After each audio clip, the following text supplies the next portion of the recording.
आजची संध्याकाळ समाधानकारक आणि इनोव्हेटिव्ह होती. कशी ती सांगतेस. त्याआधी हे संध्याकाळचे कपडे घेतले होते आणि ते घड्या मारायचं होतं, पण टी व्हीवर चांगलं व्लॉग चालू होता आणि त्याच्यामुळे म्हटलं चला इथं बसूनच आपण कपड्यांच्या घड्या करून घेऊ.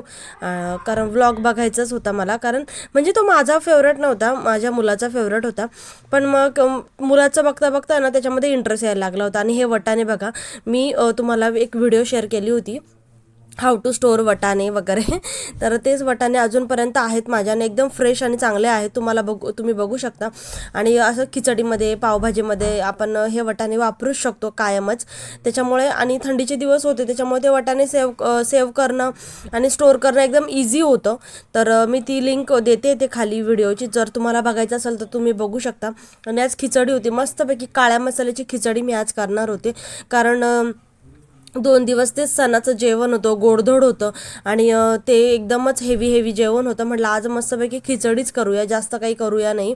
आणि मग थकवा पण होताच बॉडीमध्ये, तर म्हटलं चला जाऊ द्या, आपण आज फक्त खिचडीच करूया.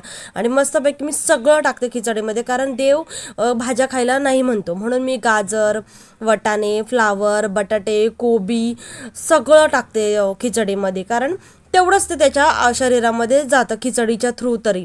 आणि मस्तपैकी अशी मी काळ्या मसाल्याची खिचडी केली होती. मी काळा मसाला घरीच करते.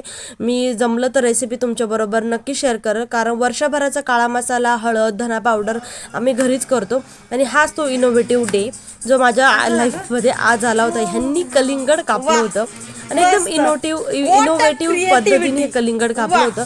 कारण मला माहित नव्हतं हे कापतील का नाही. मी फक्त सहज असं समोर आणून ठेवलं की मी आवरलं की कापेल म्हणून, आणि त्यांनी ते कापलं. तसा होता माझा आजचा दिवस.